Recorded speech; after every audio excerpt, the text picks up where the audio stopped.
e queridas, sejam muito bem-vindos à nossa aula semipresencial de hoje. Nós vamos abordar sobre a introdução à psicologia positiva. Vamos falar sobre a sua breve história, áreas de atuação e os métodos de investigação mais utilizados por esse movimento da psicologia. Para começar, a gente pode se questionar o seguinte: se você perguntar para uma pessoa leiga o que faz o psicólogo, o que é psicologia, possivelmente vai escutar elementos negativos em relação à psicologia. Como assim? As pessoas vão dizer que psicologia é coisa de doido, que eu não vou ao psicólogo porque eu não tenho problemas psicológicos. Infelizmente, a gente ainda tem essa visão do senso comum de que psicologia é para gente problemática, digamos assim. Se a gente for pensar na própria psicologia tradicional, a gente vai dizer, como Seligman e o Csikszentmihalyi lá em 2000 disseram, que o foco dos estudos da psicologia sempre estiveram fortemente ligados à recuperação e à remediação de déficits e patologias. O foco na doença busca tratar e recuperar pessoas que têm problemas mentais, bem como resolver conflitos organizacionais. Por ser tradicional, faz sentido para a gente entender porque o público leigo tende a enxergar a psicologia como resolvedora de problemas mentais, digamos assim, de doenças mentais. Frente a essa perspectiva tradicional da psicologia, nas últimas décadas surgiu uma forma de contrapor essa perspectiva. Essa nova perspectiva está em pleno processo de expansão dentro da perspectiva, dentro da ciência psicológica. É a psicologia positiva, tema da nossa aula de hoje.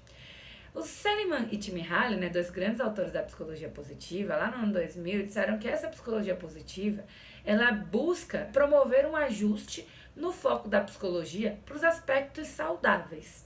Já Paludo e Kohler, lá em 2007, indicaram que busca investigar aspectos do potencial humano por meio de estudos sobre condições e processos que vão contribuir para a felicidade. A ideia é fortalecer competências ao invés de corrigir apenas deficiências nesses sujeitos. Quando a gente fala em psicologia positiva, quando a gente fala nesses aspectos, a gente está dizendo que, tradicionalmente, a psicologia, ela negligenciou aspectos positivos do sujeito. Se você jogar no Google psicologia, você vai ter muito mais elementos negativos do que positivos de investigação, por essa perspectiva tradicional.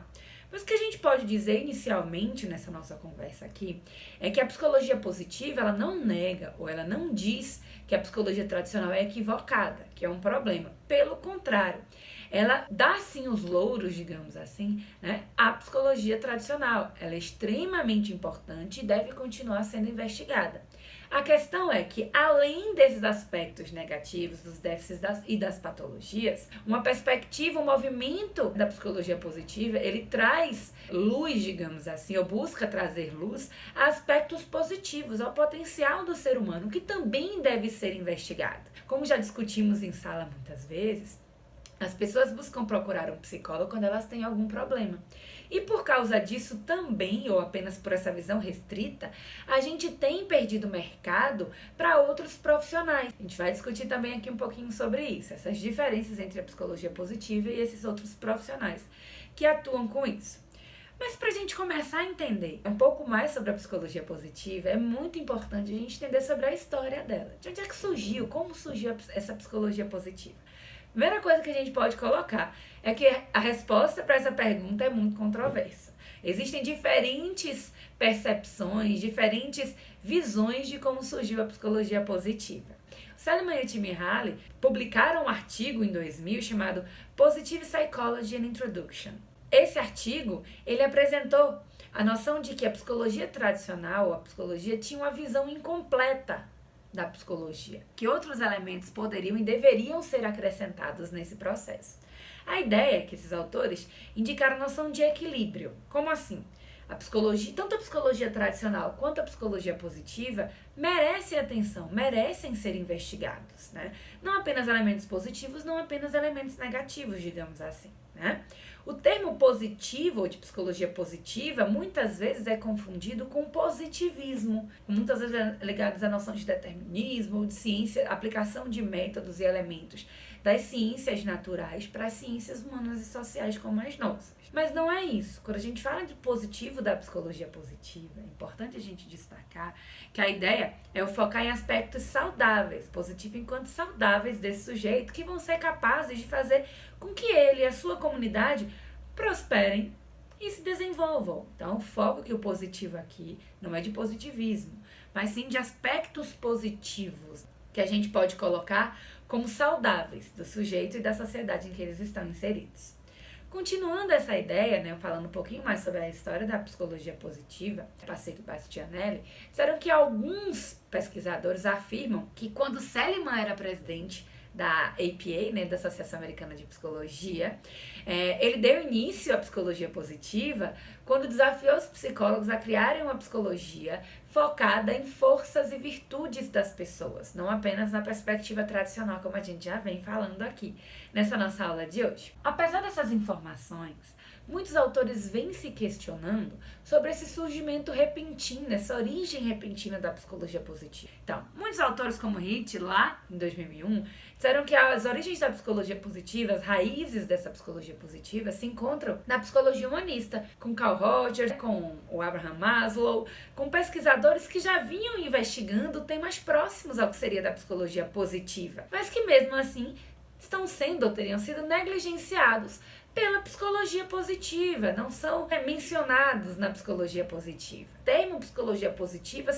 foi citado pela primeira vez, inclusive num livro do Maslow, lá de 1954, chamado Motivation and Personality.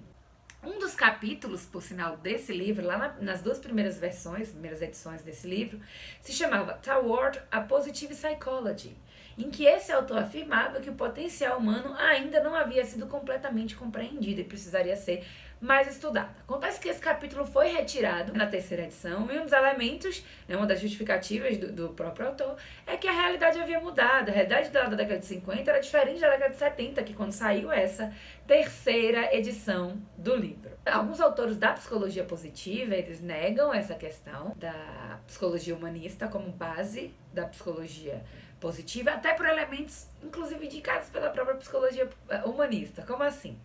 O próprio Maslow indicou que outros movimentos surgiram já na década de 70, inclusive uma justificativa para ele tirar aquele capítulo que a gente mencionou aqui, era que outras áreas da psicologia já estavam investigando esse processo. Então, para muitos psicólogos positivos, a ideia é que essas outras perspectivas, essas outras áreas, também influenciaram mais fortemente do que a própria psicologia humanista. A ideia é que aproximadamente há 2 décadas, um grupo de psicólogos norte-americanos iniciou um movimento em prol do estudo científico do que faz a vida ser digna de ser vivida. Entendemos um pouquinho sobre a história, mas o que é a psicologia positiva? Que movimento é esse? O que é que ele traz? O Seligman e colaboradores lá em 2005, na sua publicação, indicaram que a psicologia positiva, na verdade, ela é um termo guarda-chuva para se estudar as emoções, características individuais e instituições positivas, centrado na prevenção e na promoção de saúde mental. Como assim? A ideia é que não é um elemento específico.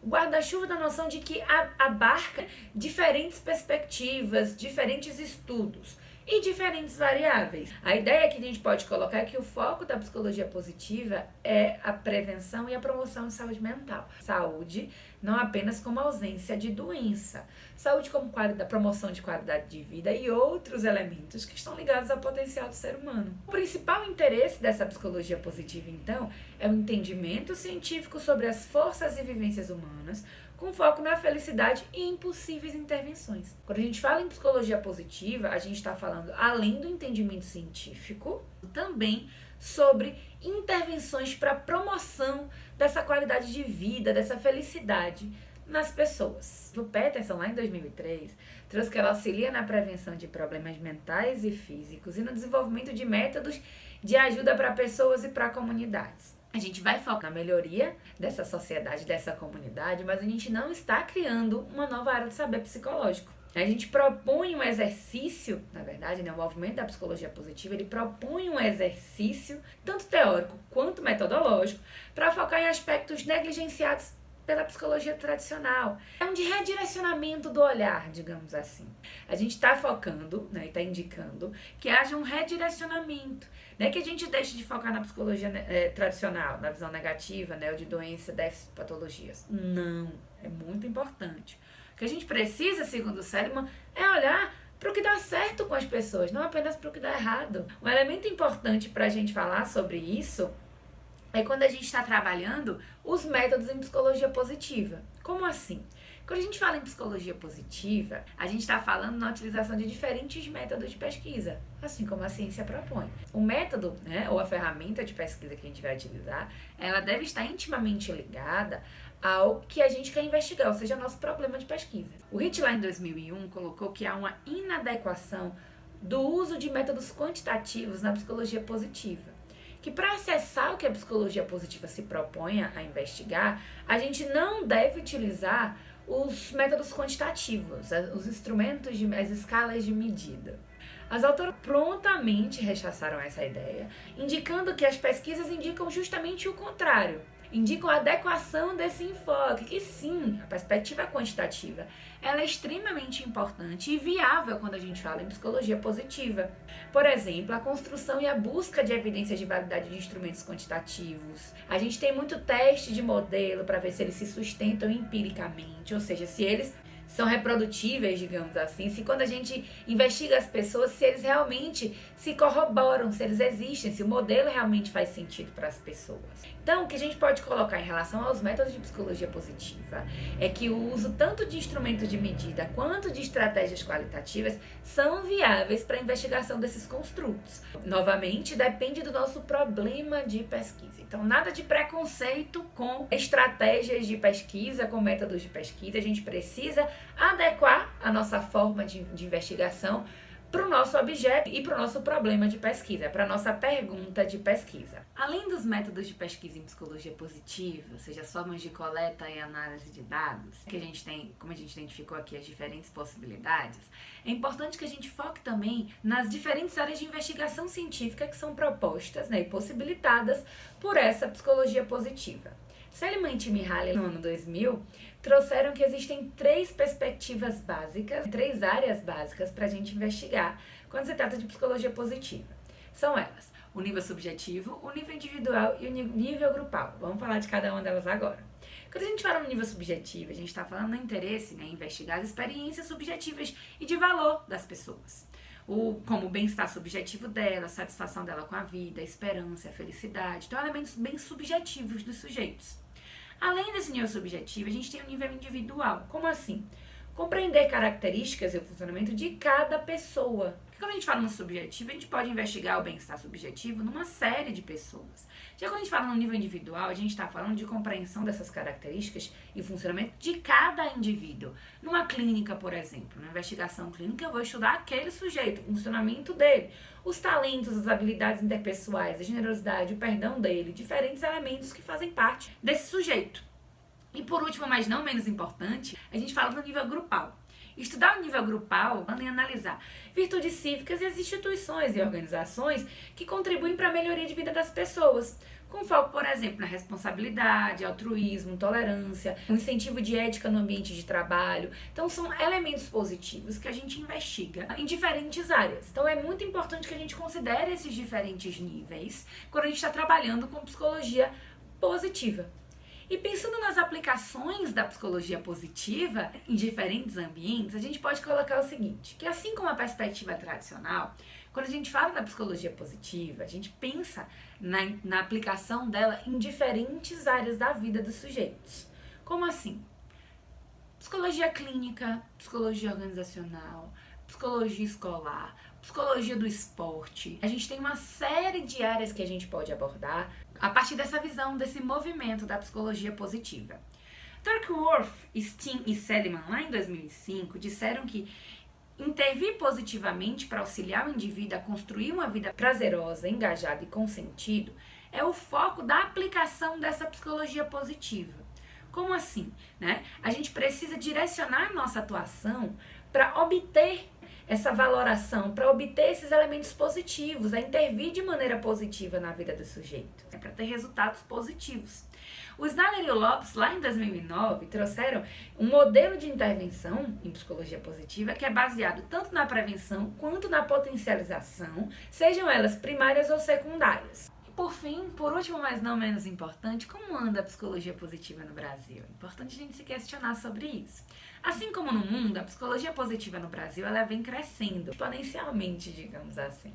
A ideia é que a gente já tem certos movimentos aqui no Brasil em relação à psicologia positiva. Como assim?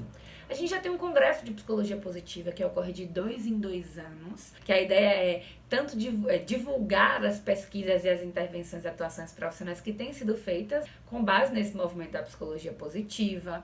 A gente já tem diferentes laboratórios de pesquisa em psicologia positiva no Brasil.